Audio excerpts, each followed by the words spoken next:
Some things about a person are never written about in magazines. For Natalie Wood, one of those things was small, quiet, and entirely her own.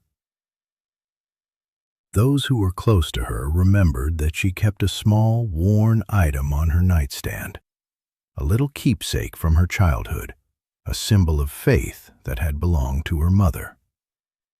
It traveled with her from house to house, from one chapter of her life to the next. Through marriages, through films, through all the noise that came with being one of the most photographed women in America. She rarely spoke about it publicly.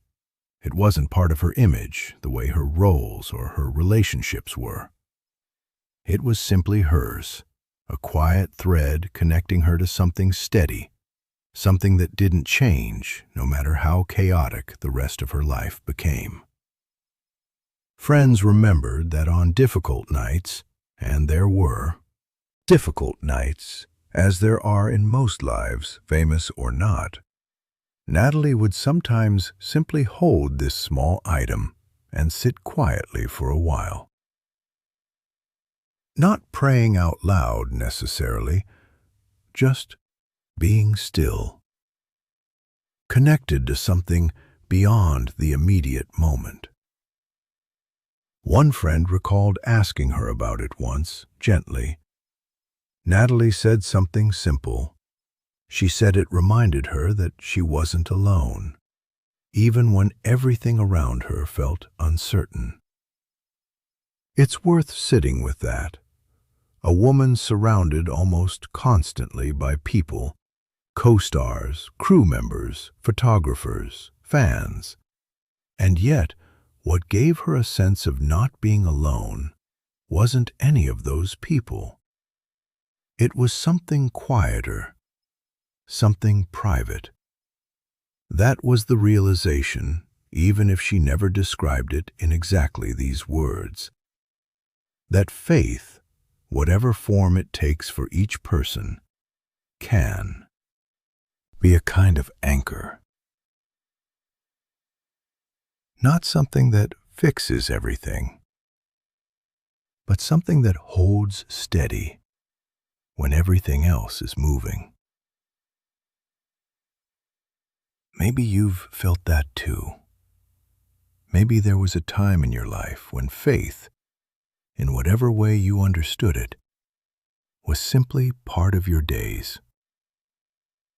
Maybe it came from a church, a synagogue, a quiet morning ritual your parents taught you. Maybe it wasn't formal at all, just a sense that you weren't navigating life completely alone. And maybe, over the years, that part of your life quieted down. Not because you stopped believing exactly, just because life got busy or complicated, or you drifted from the routines that used to hold that feeling. Here's something gentle to consider. Faith, for most people, isn't an all-or-nothing thing. It's not something you either have completely or have lost completely.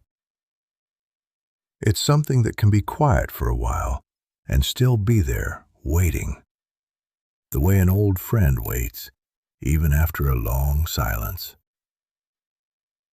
Maybe it's time to sit quietly again, the way you used to. Not necessarily in a church, though that's certainly an option. Maybe just a few minutes, somewhere calm, with whatever words or thoughts feel true to you. Maybe it's time to hold on to something, an object, a memory, a small ritual that reminds you that you're not alone in whatever you're carrying. It's never too late to return to that feeling. Faith doesn't require you to have never doubted, never drifted, never been unsure. It only asks that you're willing to come back. Natalie Wood lived a life full of attention, full of people, full of noise. But what steadied her, quietly, was something small enough to fit in the palm of her hand. If you're watching this tonight, maybe there's something like that for you too. Something small, something quiet, something that's been waiting. So take a slow breath. And maybe tonight, let yourself sit quietly for just a few minutes. You don't have to know exactly what to say.